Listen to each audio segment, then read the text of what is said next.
things straightened out. We don't, last week we voted to have a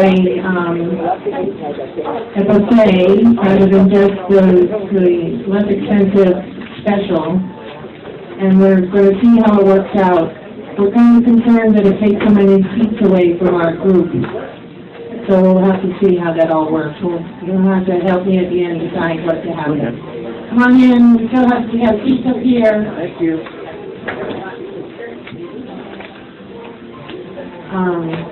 Okay, so the food will be coming out in a moment, and I don't know how that works because we haven't done it before. But it will be a buffet, and I'll get the last one table at a time to go. Okay, let's start with our usual 2-minute, please introduce yourself to somebody at your table. Make sure that you know who you are. Warren County is over here.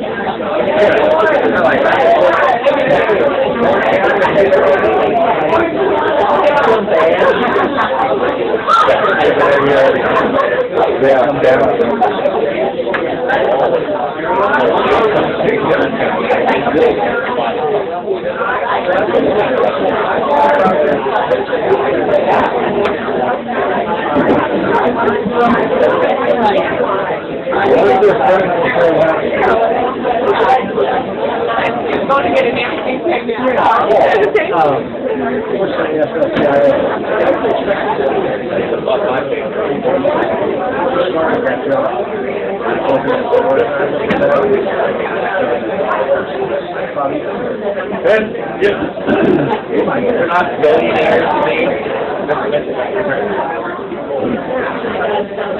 and you guys are.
You must be an interesting group with noise going on up here. Okay, that's enough. Stop meeting neighbors. Monday announcements. I'm going to start with announcements. On Monday night, there is an evening branch of this organization that has been starting because some people complained that their folks cannot meet during lunchtime. So, this coming Monday night on March 6th, there's going to be a talk about the Islamic faith and Muslim culture, presented by a representative of the Islamic Center, and that's at the Red Rose. I've lived in Cincinnati too long. Red Rose Pizzeria, 5915 Hamilton Avenue. We have some flyers. Get your flyers for that. We've had some wonderful responses on Islamic faith, and their time is 6 to 8. They have a longer evening. We only have an hour. 5915 Hamilton Avenue. There's flyers around somewhere. There's also a flyer for, next week, Kelly Rock is talking about post-traumatic stress disorder. And the week after that is Regina Menon, who's head of the Cincinnati Food Bank. So that should be really interesting too. So I think we've been really good about having nice speakers.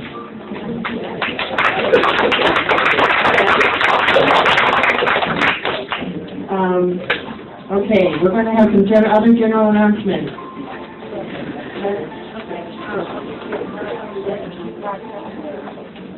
Hi, everybody. This is Ron. Now Our son? Yeah. Okay. I'm Ellen Dearhorst from the Lloyd House. We're having a campaign event this Saturday for Michelle Dillingham. Michelle is a terrific Democrat, the horse said.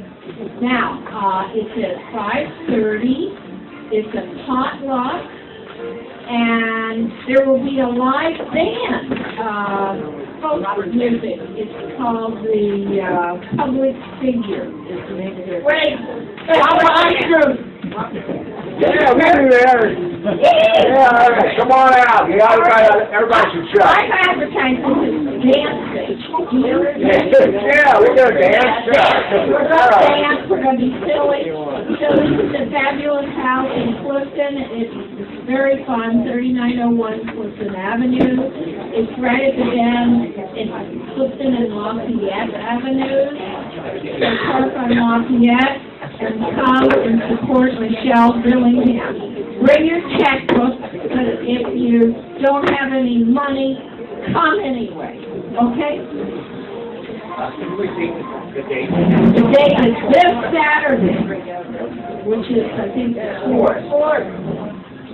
Hi, I just wanted to say that if anybody else is interested in finding out what it is to be Muslim and wants to go to a small, kind of a small event where it's not, lots of people, there'll be a speaker on the subject of Nancy Senegal. Now is presenting that at the Unity Church on Linwood on the first Monday of the month, okay? At 7 o'clock. Thanks. Alberta. Hello, everyone. I'm Sharon Thompson from the North End, and I wanted to announce that we're going to honor Commissioner Todd Fortune on April 26th. And I have tickets. Tickets are $20 per person or $35 per couple. It's going to be a real nice program at the Grove. So if you're interested, I have tickets, and I'd be glad to take your money. Can you tell us about this past Thursday? I'm really excited.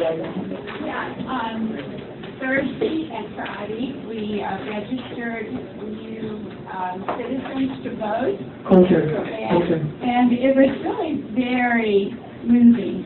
I thoroughly enjoyed it. Naturalization ceremony. There was a naturalization ceremony downtown on Thursday and at a school on the west side of St. James on Friday. And I think there were about a total of 135 maybe. And most of them want to be registered to vote right away and appreciate the opportunity. But it was also a great experience for anybody to see just how many people appreciate having an opportunity to come into this country. And when you look at them, you can see in their faces, their body language, their behavior. Some of them have really been through it to get here. And I found that inspirational to see. And anybody that has an opportunity to go to a naturalization ceremony, it will be an uplifting thing at this time when there's so many things to be down about. I found it very uplifting to see and be part of.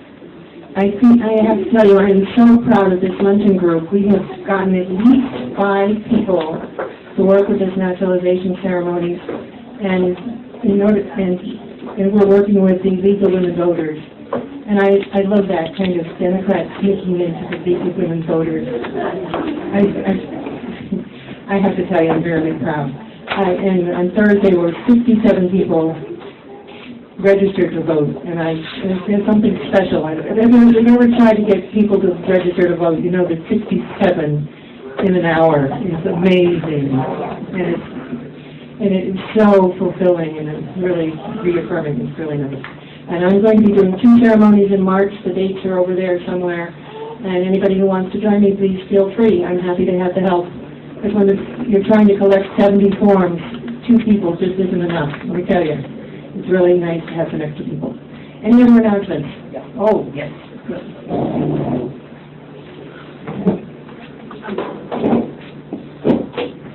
Just wanted to Just wanted to let everyone know that tonight at 7:30, South Avondale Elementary School will be the first Cincinnati mayoral forum with our three candidates. And so it's being sponsored by the AFL-CIO. That's tonight, starting at 7:30 at South Avondale School, which is at Reading Road in Prospectville. Thank you. Hi, I just wanted to show everybody this trilogy of graphic novels called March. It's the life of This is a trilogy of graphic novels, comic books, written about the civil rights movement starting in the 50s. It's the life of Representative John Lewis. $15 for the trilogy on Amazon, and I think every school should have one. So I'm going to be here, and if anybody wants to look at it, just let me know. Also, my email is on my name tag. See me afterwards if you like sample letters to send to Speaker of the House, Ohio General Assembly Cliff Rosenberger, about redistricting reform.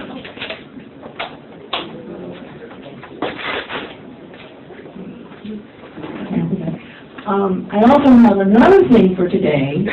Immediately following this meeting at 2 o'clock, there is an open house at the Board of Elections. And they're doing cake and cookies, folks. You can have another dessert.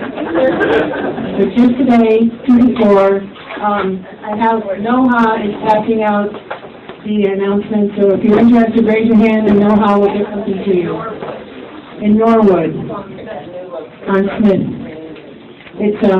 It's really a nice looking place. I dropped off 2 sets of naturalization forms there. I'm very proud.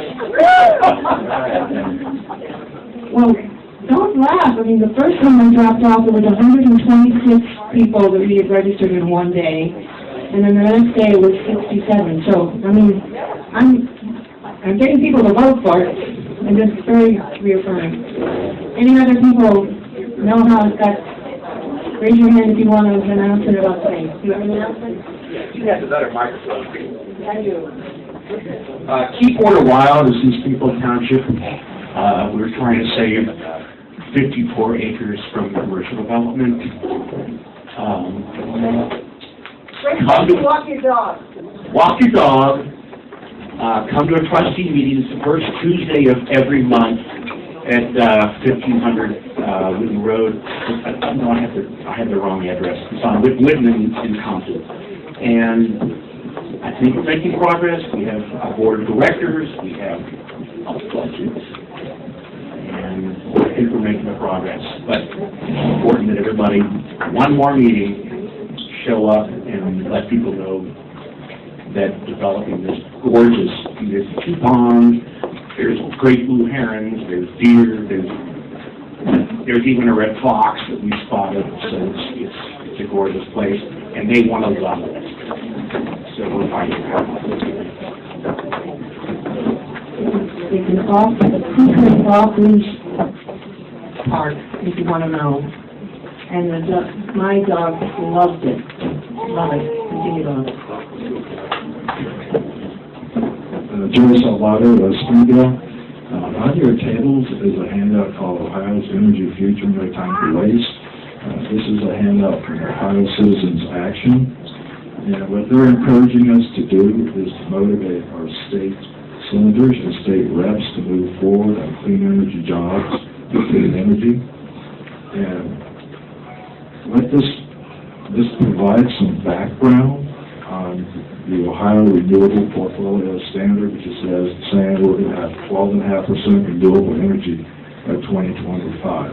Now, you may or may not know, there was a freeze on this RPS for about 2 years. Our state senators and reps passed bills to continue the freeze. Casey overrode that veto, so now we have our clean energy RPS back in force. The handout does, what they want us to do is to mail our state reps and senators to encourage them to pursue this clean energy and clean jobs. There is a framework on the back page that it will get you started. So if you mail or contact your state reps and senators, that'd be great. And there will be an electronic or soft copy of this, I think, on the email that goes out from the Greater Cincinnati Bill. Thank you. Warren County has supplied us with postcards. If you want to stay after the meeting for one or two, you can write postcards today. Yeah, excuse me, I'm Rob Weidenfeld, and kind of a Warren County transplant now. In Sharonville, I just wanted to let everybody know that there's going to be a huge gathering at the, of Republicans at the Sharonville Convention Center this Saturday. It's a pancake breakfast. And, Republicans only. yeah, but that's okay, because we're going to have probably as many Democrats on the outside and independents and everybody else as Republicans on the inside. I spoke to Steph Bernard from to the Truth Team in District 1, and she's saying that 200 people are already signed up to be outside protesting. And by the way, so you know, we're talking about Rob Portman, we're talking about Steve Shabbat, Brad Wenstrup, we're talking about the chair of the Ohio Republican Party, Jane Timken, Mike DeWine's going to be there, Secretary of State, John Husted, Attorney General Mike DeWine and John Husted, they're all going to be there, and so are we. So I encourage all of you, it's from 8 to 12, and it's going to be a great rally, and I'm expecting all the media there because last Thursday, Marlena and I'm not sure anyone else, went out to a cornfield in Harrison for the Greater Harrison Chamber of Commerce and met with Steve Shabbat, who didn't show his face to any of us, but we had great media coverage. So I encourage all of you, early Saturday morning, to get there. No, I said, can I go with you? There you go. How about if your table goes first? We're still making announcements, folks. You've got to keep your ears open, and you're going to try to eat quietly. My name is Morris Wade. I'm with the Hamilton County Community Investment Group. Also a member of the NAACP. I'm also a member of a group called the Greater Cincinnati Community Investment Group. And it's negotiated $60 billion. We just negotiated $60 billion for 5 years from 3 banks: Fifth Third Bank, Henry Bank, E-Bank. This money is for home loans, business loans, consumer loans, jobs, contracts, grants, and sponsorships. The money became available January 1 of this year at those banks. The GCCRC will be making an announcement. The $60 billion is a national agreement. We're now working on the Hamilton County agreement. So soon we'll be announcing what that looks like. Hopefully as many people. It covers specifically for black folks, black communities, and low-income white folks and white communities. Because we're looking at how we can serve those communities based on their particular demographic makeup, so that we can build our county. It's called the Greater Cincinnati Community Reinvestment Coalition. Reverend Damon Lynch is one convener, and the other convener is Sister Barbara Bush. They're in the back will be next, so get in line. You guys will follow them when it's Any other announcements? Let me get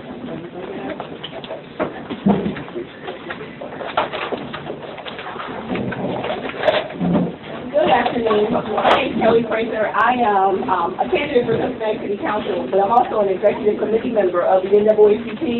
And last night we met with the Education Committee that's chaired by Kathy Young. And I'm just as passionate about making sure that we get the appropriate candidates for City Council on the Cincinnati Public School Board. You all know that the Cincinnati Public School Board is going through major transitions. And so if you know anyone who's any strong Democrat who's interested in running for the school board, please, I'll leave my information at the desk. Please have them reach out to me so that we can get the information that we need to the community. I also serve on the Greater Cincinnati Reinvestment Coalition with Morris, Mr. Morris Williams, and so I'm really passionate about community development, mortgage lending, business development, so on and so forth. So, thank you so much. I'm excited to be here. I didn't realize before I met every Tuesday. Come here, we're glad to have you. This table's going to be next. I'd like to get in line, so any other announcements? Other announcements? I'm glad you made the announcement about Saturday. I gotta make it time. I'm gonna wear my cookie hat though.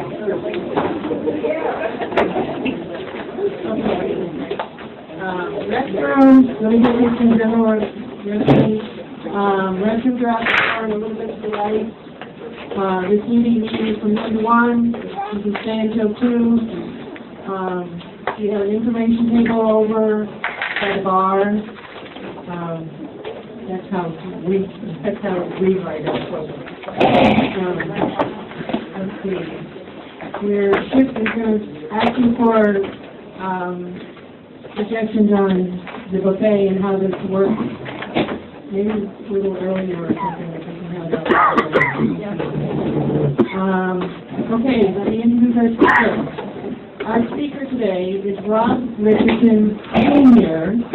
His son, Rob Richardson Jr. will be here 1 month from today, who is a candidate for mayor of Cincinnati. The father has been the vice president of Labor International, the general executive board of Labor International. He's been the president of NAACP for more than a year. Let's hear it for Rob Richardson.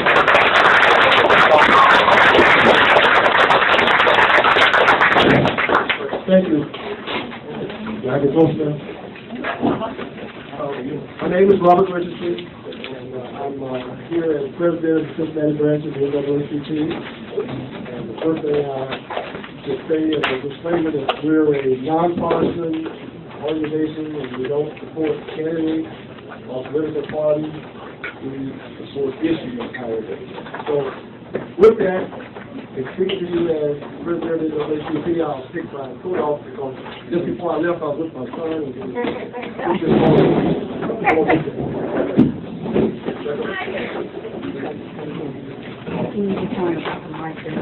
Yeah, I don't want any pictures in the paper saying that NAACP is endorsing Robert because it's wrong. All right, can you hear me? All right. You have to kiss it. Is that any better? Yes. Okay. Again, I'm here as the president of the Cincinnati NAACP. My pay job, I serve presently as the vice president and a member of the general executive board of our international union, which is the Laborers International Union of North America. We represent construction workers, laborers, and we do various types of work. Prior to holding this position, I served as business manager of Laborers Local 265. Our office is over on Montgomery Road, the Toddmore Building. I served in that job 26 years. I've been a 41-year member of my union. So most of my life has been about, fighting for working people and being involved in civil rights. I'm originally from Alabama. I grew up the first 13 years in Jim Crow, South Alabama, and my family were involved in civil rights, fighting. My grandmother was her maiden name was Malone, Sharon Malone was her niece, and she became the first of 2 African Americans to attend the University of Alabama. That's one of the big things. So it's kind of been involved in my blood. The civil rights piece was in before the labor piece, and I didn't get involved in the union until I was about in my 20s, early 20s. And when I was asked to come and speak, with the organization being a nonpartisan, I don't know why. But anyway, I decided I should accept the invitation. And what I was going to do is maybe just tell you something about the NAACP. Kelly already, she's a member of our executive committee. and Morris is a member, I don't know how many else people are members. Look, hopefully all of their members, and maybe others, but we're a national organization. The NAACP is broken up into regions. We are in Region 3, and that covers Ohio, Michigan, Illinois, Indiana, Kentucky, and West Virginia.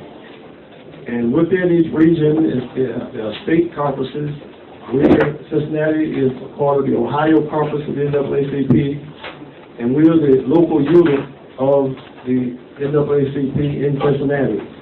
We also have a youth council in Cincinnati, and we did have a college chapter at the University of Cincinnati that we're going to have to revive. So that's kind of what the structure of it is. The organization is governed by a constitution and bylaws that are updated yearly, and it's like any other organization. It's run by the members. If the members participate, and the members have to participate, it's a definitely meet once a month, and they're the governing body of the organization. And for us, we meet every fourth Thursday at 6 p.m. at the Community Action Agency, and we hold elections every 2 years. And I was elected the first time a year ago in this past December. That was in the middle of a term, and I'll get into that a little bit later. And then we had to have the election again this past November, and we were re-elected again for a 2-year term. Our President Executive Committee is a very diverse group, and we worked hard to make sure we recruited younger people much younger than me. Joe Mallory is our first vice president, and Ashley Daisley, she's our second, and Nicole Taylor is our third vice president, and our executive committee can have up to 23 members, but we don't have that many. We have about 18. And what we're doing now, we're working to develop leadership, develop younger leadership, diverse, because I kind of fell into this role of running for president because I was a member of the organization. Like I said, for the past 30 years, I've served on the executive committee almost 30 years. And I made a mistake. I had misunderstood people, and I supported the wrong person to become the president. And the organization subsequently became under the control of the local coach, but really the local conservative branch of the Republican Party. And I got also upset. I did wrong. I tell everybody now that you don't do. I got so frustrated that I stepped off the board and stepped away. And then when I left, it only got worse. So I was at a meeting one night, and I saw how, in my view, it got me so far off course that I went home and told my wife. I said, well, the only way I see we can fix this is I just have to run for president. So that's what I did. The first year I ran, and I was kind of alone, except for my union and running, and we were overcome and outdone by the Tea Party. And I was just telling someone here what happened, and I think because I'm so close to it, a lot of people know what happened. And I was in a meeting last week where somebody asked me whether the Tea Party still controlled the NAACP. So what happened in the first election, the Republican Party and Prince Benjamin and Coast, they purchased 600 memberships at $30 a piece, and they did it where it was done after the deadline, where we didn't know. And so when the election turned up, we looked and saw who are these people. So all of these people showed up. We had the head of the Republican Party, the head of Coast, people from the Port Authority. John Crandall was in with them too. entered into a partnership with Chris and that run, because I called him and they asked me to report. He said, well, I worked something out with the president. So he was in it too, and they took it over. But we didn't give up. We just started to work again. Joe Mallon joined me, and we were prepared. And the state of Texas, they purchased 700 this time, but we exposed them. When they got exposed, they went to court. The Tea Party lawyers went to court, sued the national, and held the branch up for a year. And then they went to federal court. They came up with a settlement, and we had an election in November. And the current team, we won. And right now we're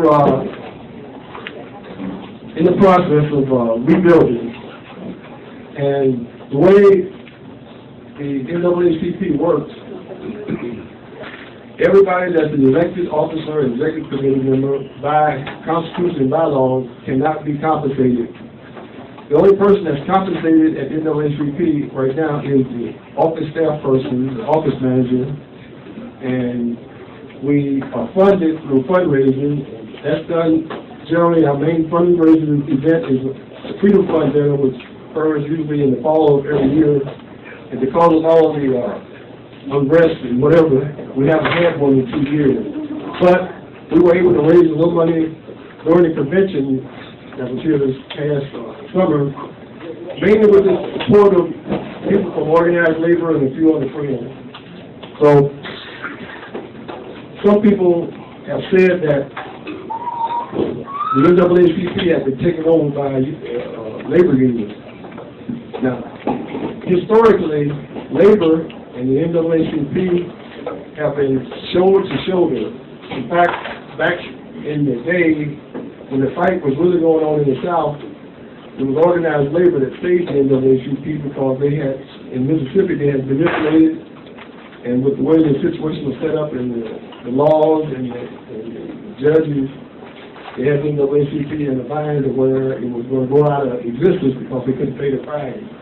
Organized labor came to the table and paid that fine, and we worked together up until today, but just like everything else, with the corporate influence, we don't have, it's kind of separated a little bit, but overall, the relationship still remains, and we do work together. So we both fight for basically the same thing. Sometimes we're not on the same page, but we both fight for the rights of people and the improvement of people's lives.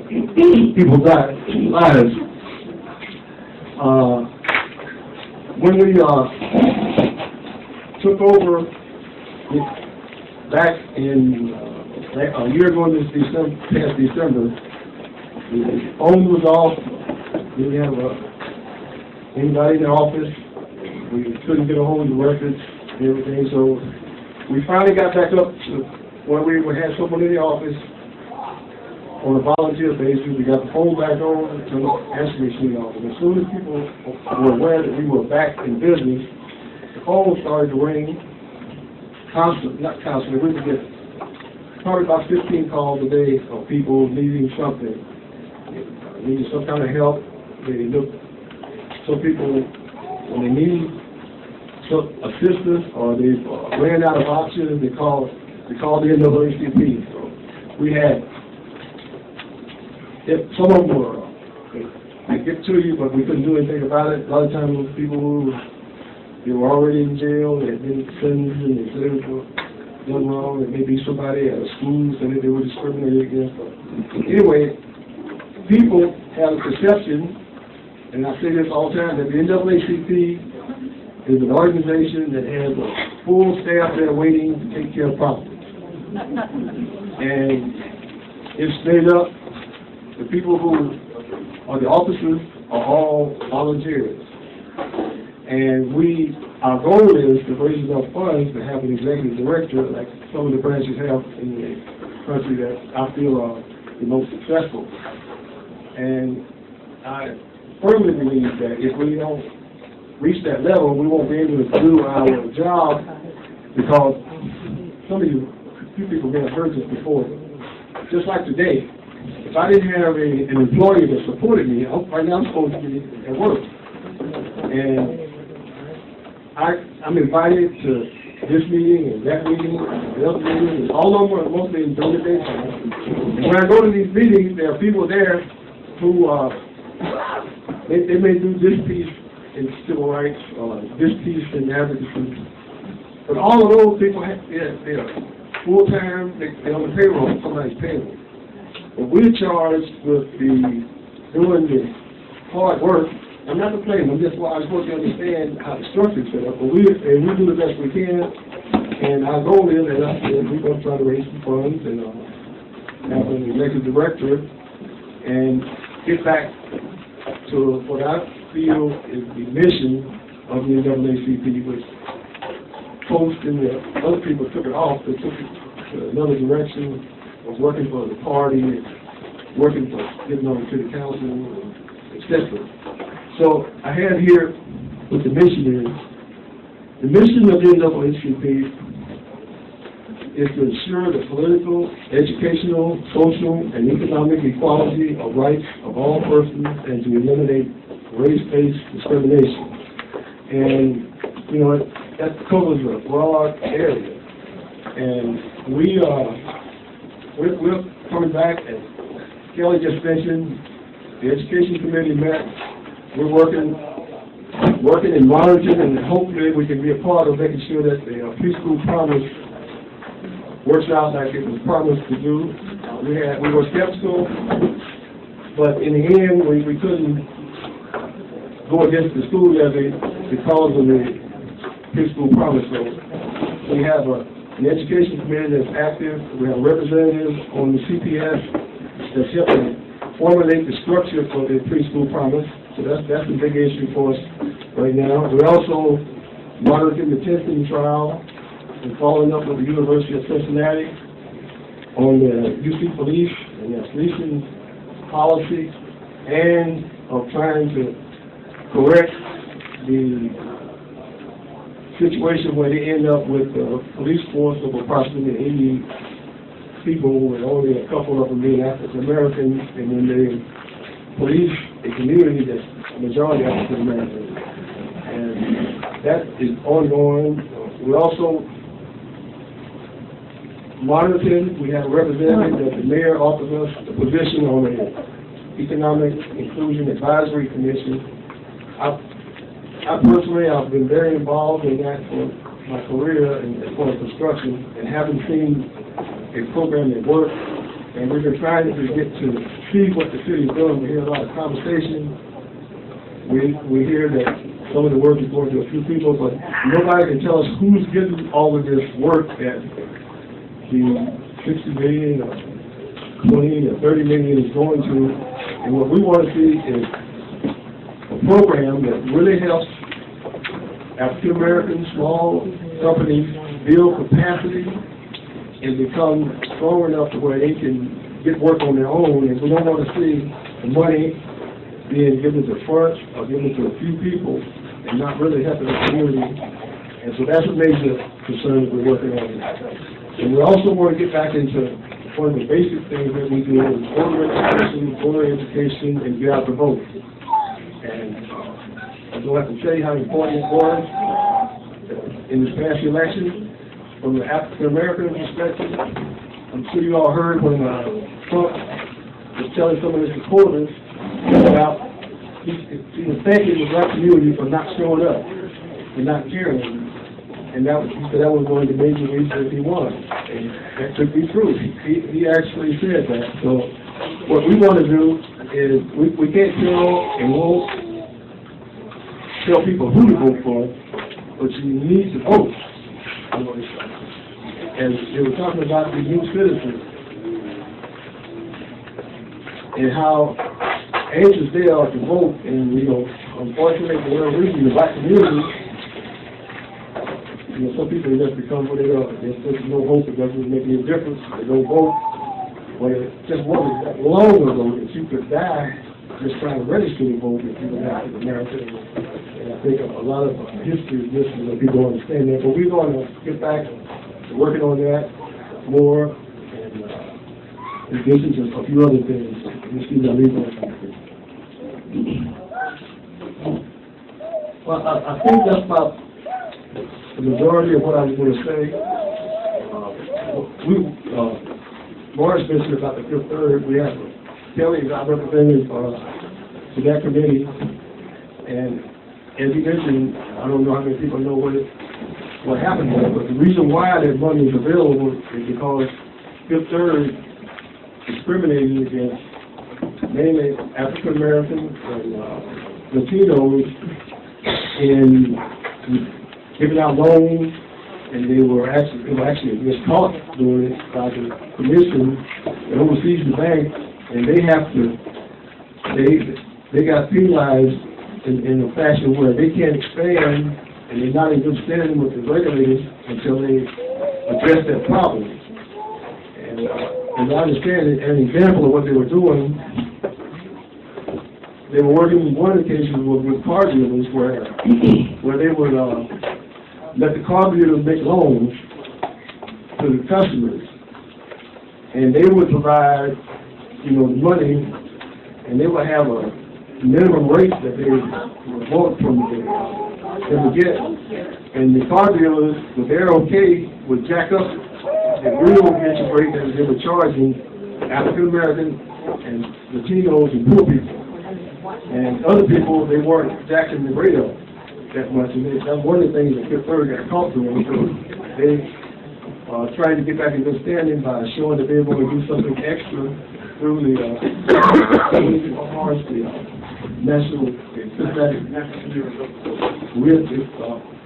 National Community Reinvestment Coalition to make it right. So what we want to see is that they really do it.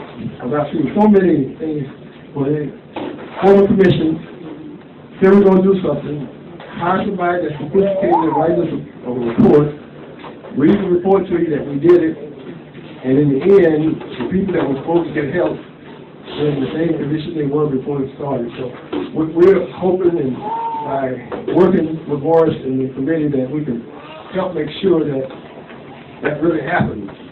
The same as with the inclusion with the city and now the county, the party aside, but with the Republicans there, they just didn't even talk about inclusion. Now we have people in there that we feel have a different attitude towards it that's going to the county, so we're looking to see how and if we can work with them where they can have some kind of program where some of the contracts that they let out have more participation from the African American and minority community. With that, I'll wrap it up. Any questions? I can speak about that. I know not too long ago, the NAACP nationally came out with a statement on a moratorium on charter school expansion. And in light of Betsy DeVos and what she wants to do with charter schools and vouchers, looking at all the research that's coming out in Ohio, especially charter schools, abysmal results, and also now the results that are coming out about vouchers, that it's not meeting the needs of our students that it was designed for. And so in other words, even though they give them a voucher for $4,000, it's not going to pay that $18,000 tuition.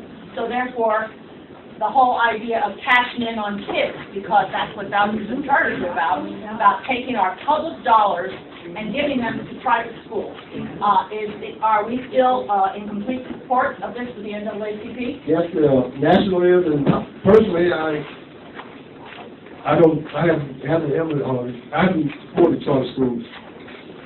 Some places they say they work, but just the general theory of it, for me, is once it becomes a charter, as I understand it, the way it's done in Ohio, you have another element that is in the formula that kind of trumps everything else. That's the wrong word to use.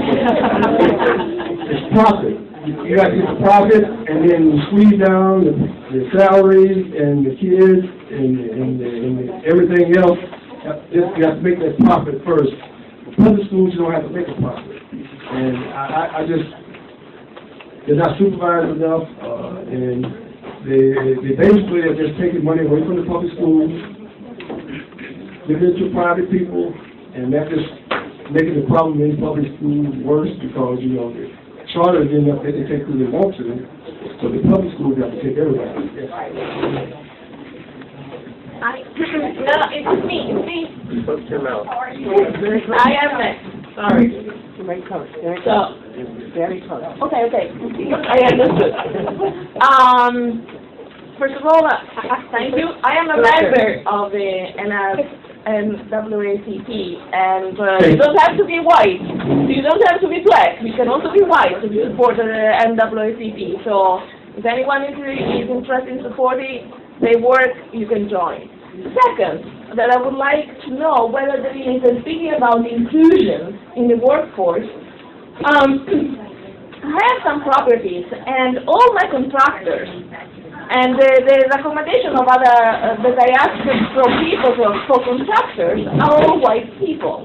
And they're all very good quality contractors, so I'm not saying, but I would like, in a certain sense, to make a conscious effort to try to get an inclusion also on the job that I can offer. Is there a list of minority-owned that are sponsored, as, you know, that the NAACP feels comfortable to recommend? Because honestly, I don't, you know, if I ask the next door recommendations, I just receive white people. And as I said, they're all very good quality, but I would like to make my personal effort for inclusion in the workforce. I can answer the question in different ways. That's the industry I'm from, is construction. And there's a problem in construction with inclusion, with hiring African Americans and minorities. That's union and non-union. It's an industry problem. And that's why I was saying the program that the city of Cincinnati has is a result of a cultural study that was done, that when the study was completed, it showed that there was definitely discrimination in contracting work out African Americans in the city of Cincinnati, and that allowed them to be set aside or something similar to try and make up that ground. The problem is there are some black minority contractors, but they're not nearly enough because they are discriminated against so much they don't ever get a chance. One, it's hard to get a chance to be employed, because the way I always look at it is the best way to fix that is for people to be employed. If they're employed on the job and they give them a fair chance to work and they learn to work, they learn to be foremen, they learn to be superintendents, project managers, and then they go into business and they know how to do the work.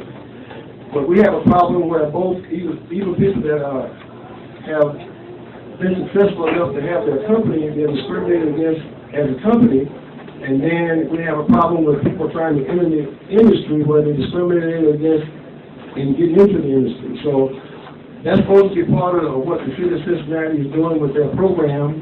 But so far, it's been a non-transparent endeavor, and you can't get any facts, and it appears to be heading in the same direction as all the others in the past.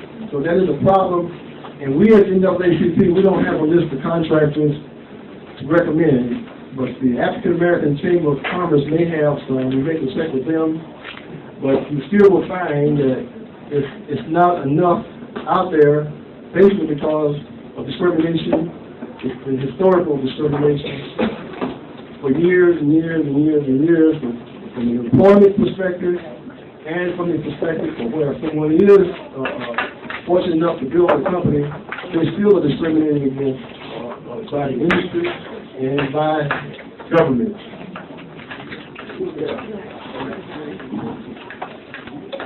The Hunter County Community Investment Group, our mission is to expand and increase fair legal access to capital, credit, and financial services. We decided to focus on access to capital that's not a debt. Before I ask the question, I'm going to switch the question by saying, in terms of your question, not only the chamber, but also the city of Cincinnati and the county, MSD would have lists of black contractors and Hispanic contractors. But the issue is in terms of the Democratic Party, that your top money raisers and donors will put money, shelter money under a nonprofit that can help in terms of bonding for black contractors. Other kind of things the capital will not allow because it won't make money in sequence enough to pay for those kinds of things, insurances and other kinds of things. The question I raised to you, Bob, and that is, what can the Democratic Party do now that it's not doing that would encourage more blacks to come out and support the Democratic Party? What are the things that you think are happening that the Democratic Party should give more strength to? I don't know if that's an NAACP question, as to what would cause people to support a party more than another, but I can say, in a sense, every now and then, it looks like it doesn't make a difference who's in office as to what people who are needing the most and suffering the most. That's one reason why it's hard to get people to vote sometimes. They say, well, it doesn't seem like it makes any difference who is in as far as I'm concerned. But I can't say, as NAACP, I can't say one party or another. But that's one of the reasons why people don't even want to participate in any kind of political situation. Well, any party, people have to feel like they need to be addressed, just like what just recently happened. You had a guy that was speaking to a bunch of people who thought that, their needs hadn't been being addressed, so they said, we don't care how crazy the person is, we don't care how much experience they don't have, we don't care about the record of it, we like what they're saying, and they're talking about stuff that we were thinking about. And for, that's what I think that's one of the reasons why that happened. And for black people, a lot of times they support the Democratic Party overwhelmingly, and the Republicans, and then it's in a position sometimes where they feel like, well, we take it for granted, the Democratic Party, and the Republicans say, well, heck with it, because she's not going to come anyway with it. So that's some of the thoughts. And we could have a whole long conversation on that, but, again, I don't want to be viewed to say anything here that they don't partisan in this capacity. Believe me, there's people out there just trying to wait to look at something to try to hurt the organization. Oh, okay. I'm concerned about the expansion of charter schools. I've been in some of these charter schools locally. Ohio is disgraceful. Really, charter schools are a big disgrace in Ohio. I've been in these schools. I've worked with kids in these schools. I've talked to teachers in some of them. I have yet to hear a good story. And what's happening is the most disadvantaged, the most poorly educated are being taken advantage of. I would really like to see an organization, some sort, somewhere, to go to the churches and just explain to people. I don't think people understand what's happening. These schools are being set up for profit, and profit is the primary purpose, not education. And the poorest children and the minority communities are the ones that are being affected the most, because a lot of the parents just don't understand what they're sending their children to. They buy into the propaganda. There's an idea that it's like private, and private somehow is always superior to the public. And it's not at all like the big successful private schools that cost $20,000 a year. It is a scam. There's a lot of money in government, and these people that are running the charter schools know that, and they want a piece of the action, and they're getting it. And Betsy DeVos is just going to make it worse. The people that hold the charters don't even have to live in Ohio, and most of them don't. They live in Wyoming and all over the country. All the money goes to them first. They get to pick out what they want. they're not held in any way accountable. I think it's a little bit better because there's been so much scandal here in Ohio. But now we got Betsy DeVos, so, and who's going to enforce it? Certainly not Jeff Sessions. So what we have is a system, we have two systems of education, and it's called public schools. There's nothing like equanimity there.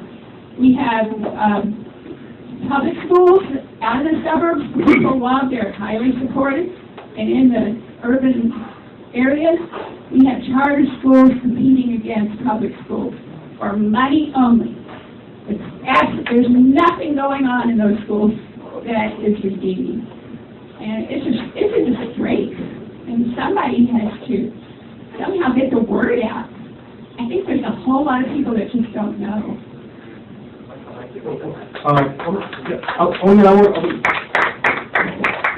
You answer that, then I'll talk.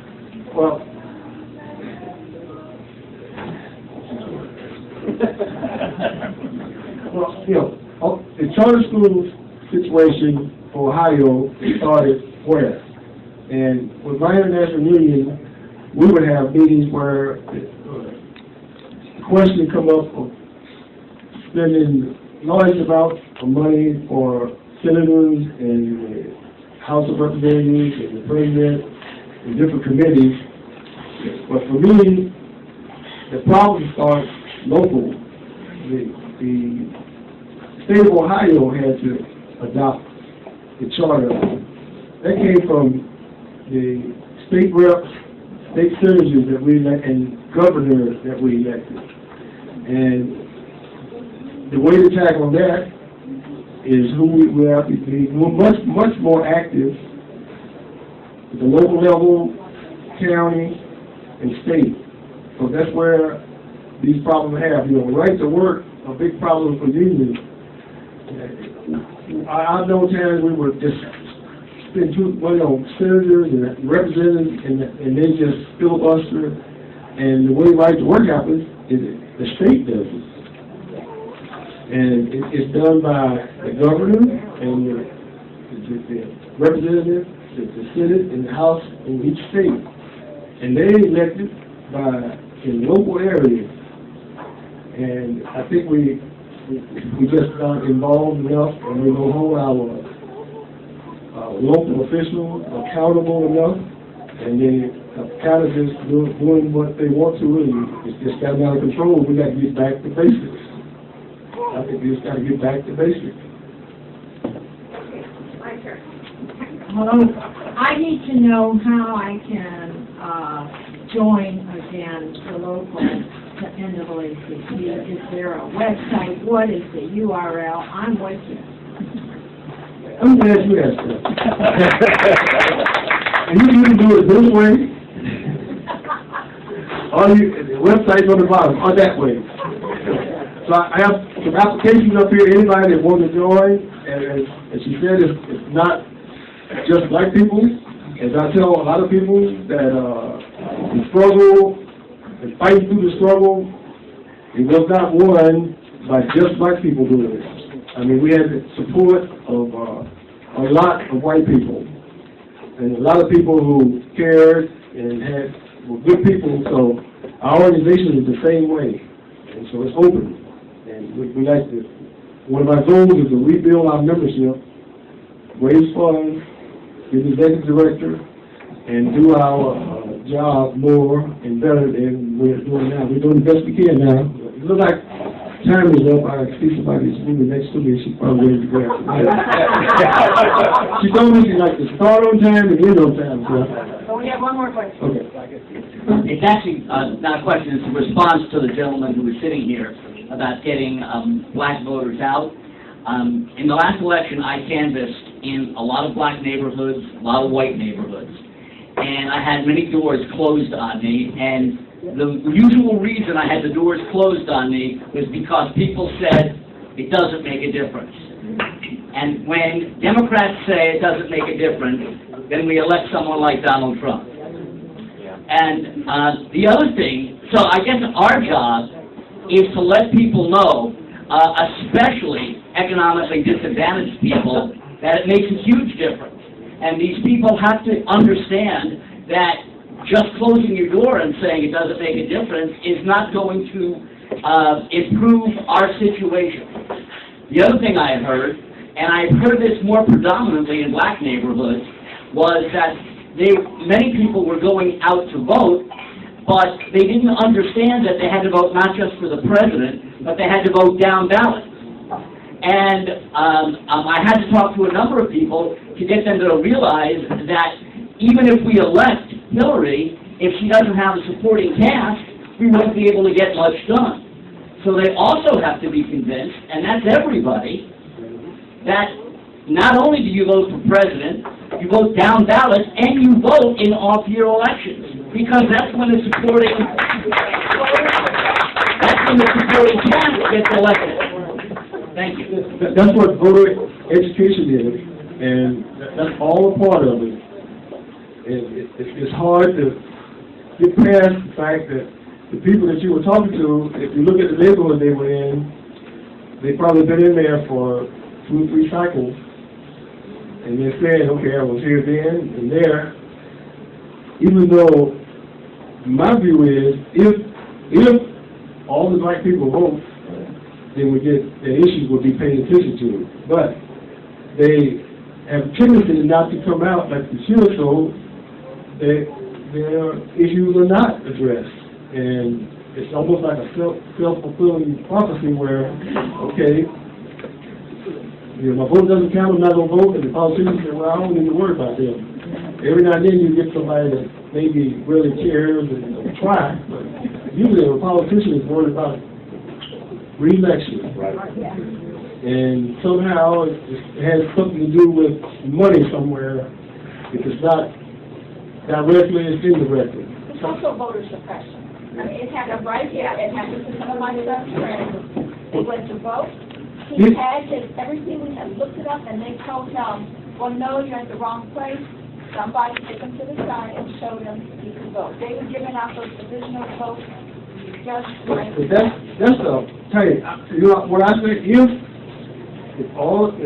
maybe say it's 75%, it's 75% of the people who are registered to vote, who are doing okay, or who are registered, if they vote, it would make a big difference also. So, it is a problem with voter suppression. But voter suppression is the way I look at it, was when you will lose your life when you try to vote. Now, you can vote. It may be harder, but you can yeah. And that's not the reason why it's lost. He was a registered voter. He had his pay, everything.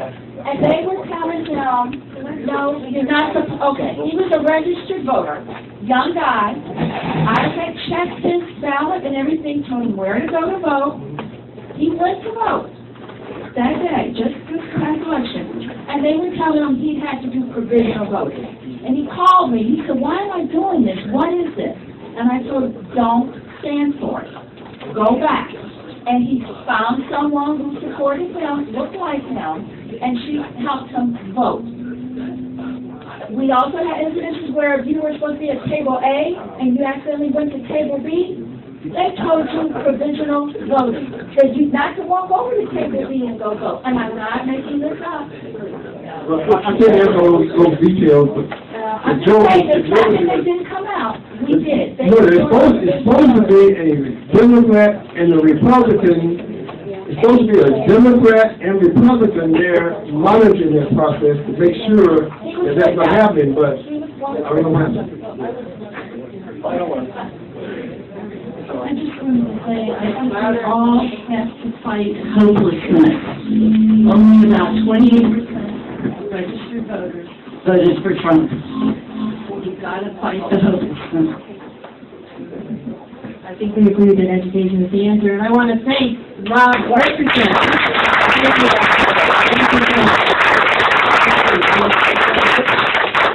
Wonderful work. And I have to tell you, I was happy to see that applications for the NAACP are here. Education is really important. There was an article in the paper the Cincinnati Enquirer. There was an article that mentioned the NAACP and how they helped integrate the Cincinnati school in the 50s. And I want to also recommend to you the Cincinnati Herald, which this week had a really good article on the new president of the NAACP and how would we in Cincinnati know about the national organization except by knowing about this paper, which is more substantial than the Enquirer, I have to tell you. And they have, I have to tell you, in the Enquirer, no black people died.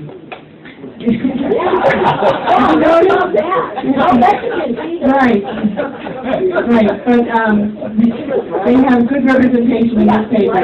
It's much more of a community paper, and I want to recommend it to you. Thank you for coming, ladies and gentlemen.